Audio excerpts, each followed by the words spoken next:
ami. Comment allez-vous? Je m'appelle Laurent. Ah, moi c'est Ange. Ange? Ah bah dites-moi, avec un prénom comme ça, hein, je fais des petites vidéos YouTube pour savoir ce qu'ils pensent les jeunes. Vous êtes jeune? Oui. Vous n'avez pas les cheveux blancs en tout cas encore. Ouais. Donc vous êtes encore jeune. Moi, je m'intéresse à un sujet dont presque personne ne parle. C'est qu'un jour ou l'autre, vous et moi, on va mourir. C'est ça. Oui, mais quand est-ce que vous allez mourir? Tout est dans la main de Dieu. On ne sait pas. C'est bien, vous parlez de Dieu. Vous croyez en Dieu? Oui.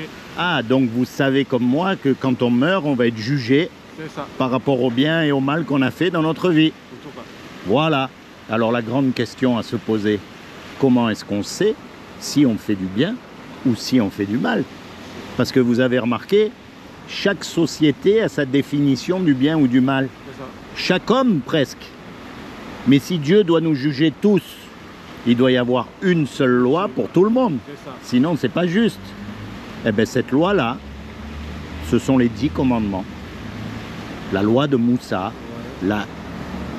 Alors, on va voir comment vous allez faire. Et attention, je ne vous juge pas, hein, parce que moi, j'ai lamentablement échoué. En tout cas. Il y a un commandement, il dit, tu ne mentiras pas. Ah, est-ce que vous avez déjà menti? Ah, mais c'est toute personne, ouais, tout le monde. Non, mais vous, parce que quand vous serez devant Dieu là-bas, vous ne pourrez pas dire oui, tout le monde a menti. Oui.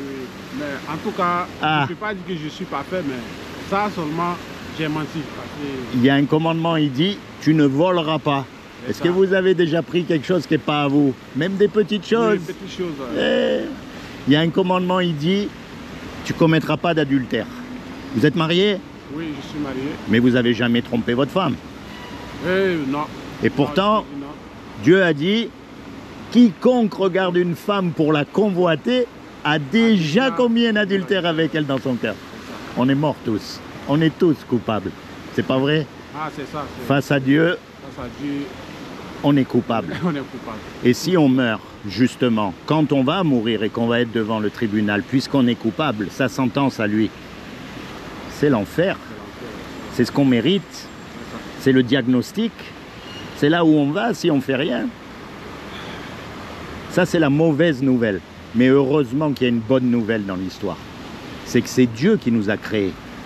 Et un créateur. Ça aime ce que ça crée. On est d'accord? Donc quelqu'un qui aime, il ne veut pas vous envoyer en enfer. Ah oui, c'est ça. Donc il a fait quelque chose pour que vous et moi, malgré qu'on soit coupables, on puisse éviter son châtiment. Est-ce que vous savez ce qu'il a fait? Non. Alors je vais vous dire. Comme il a trouvé aucun homme sur la terre, pas un, ni le pape, ni l'imam, ni le rabbin, ni vous les mettez tous, il n'y a pas un homme, il pourra dire « moi j'ai accompli la loi ». Mais comme il a trouvé personne, il est venu lui-même sur terre. Et il s'est habillé avec un corps, il a pris une forme humaine qui est Jésus. Et quand Jésus est mort à la croix, en fait, il est mort à votre place, il est mort à ma place. Et tout ce que vous avez à faire aujourd'hui, c'est à vous approprier ce que Jésus a fait à la croix pour vous, à le choisir comme votre sauveur, comme votre avocat pour le jour du jugement dernier. Vous conduisez la voiture? Non. Bon, imaginez, vous conduisez la voiture et vous grillez un feu rouge. Vis-à-vis de la loi, vous êtes coupable. Vous recevez une amende. Mais c'est moi qui paye votre amende. Le juge, lui, il est satisfait. L'amende, elle a été payée. Et vous, eh bien, vous êtes libéré. Et pourtant, vous êtes coupable. C'est exactement ce que Jésus a fait pour nous à la croix. Et tout ce qu'il nous demande aujourd'hui, c'est pas d'aller allumer des bougies, c'est pas de rentrer dans les ordres, c'est pas de laisser pousser la barbe, c'est pas toutes ces choses. Non, ce qu'il nous demande, c'est de nous repentir. C'est-à-dire quelqu'un qui vous a sauvé comme ça. Quelqu'un qui vous donne le paradis alors que vous ne le méritez pas. C'est une grâce. Quand il va vous demander un petit service, vous allez lui rendre. Normal, du moins, du mieux que vous pouvez. Alors par exemple, la prochaine fois que vous êtes confronté au mensonge, ça peut arriver, hein? Vous allez dire là, si je mens, ouf, je m'en sors bien, personne ne va le savoir. Et puis dans votre tête, vous allez dire, attends, Jésus, il me donne le paradis, je ne le mérite pas, je sais qu'il n'aime pas le mensonge et je vais continuer à mentir. C'est comme si je lui crachais à la figure. Donc tant pis combien ça va me coûter. Mais par conscience envers Dieu, je choisis de faire ce que Dieu aime et je repousse de toutes mes forces ce que Dieu n'aime pas. Et on appelle ça la repentance. Voyez? Et moi, je vous encourage à faire ça, mon frère, parce qu'on ne sait pas quand on meurt. C'est ça. Et après, on ne revient pas. C'est trop tard, on ne peut pas dire « je me suis trompé ». Ou on ne pourra pas dire à Dieu « oh, mais je ne suis pas le seul, hein, tout le monde il a menti. Hein. » C'est pas vrai? Hein? C'est la vérité. Tout ce que tu as dit, c'est la réalité.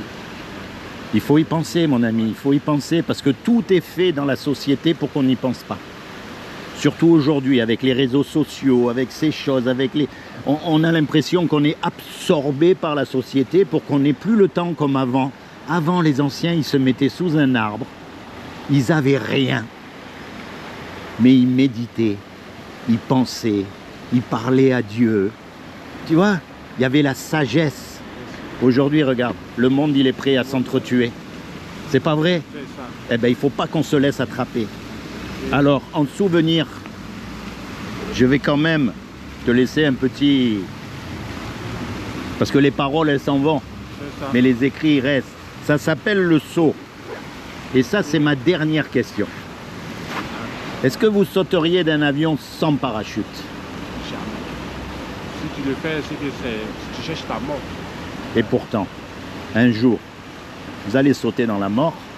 Est-ce qu'il n'y aurait pas un parachute pour sauter dans la mort qui peut vous garantir dès maintenant que vous êtes sauvé et que vous n'avez plus rien à craindre? Et est-ce que ce parachute, ça ne serait pas Jésus? Hein? C'est comment votre prénom? Moi, c'est Ange. Eh oui, vous m'avez dit déjà en plus, avec un prénom comme ça, comment je peux l'oublier? C'est pas un accident que je vous ai rencontré. Hein, Ange?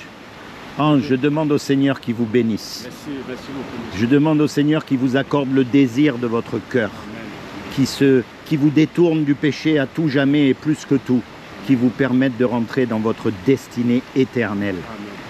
Amen. Ange, on a rendez-vous, hein, Ok. au paradis. Au paradis, ouais. Ange, je veux vous voir au paradis. Merci. On a rendez-vous, me faites pas faux bon, hein. Non, par la grâce de Dieu, on sera au paradis. Oui, oui, il veut, il veut.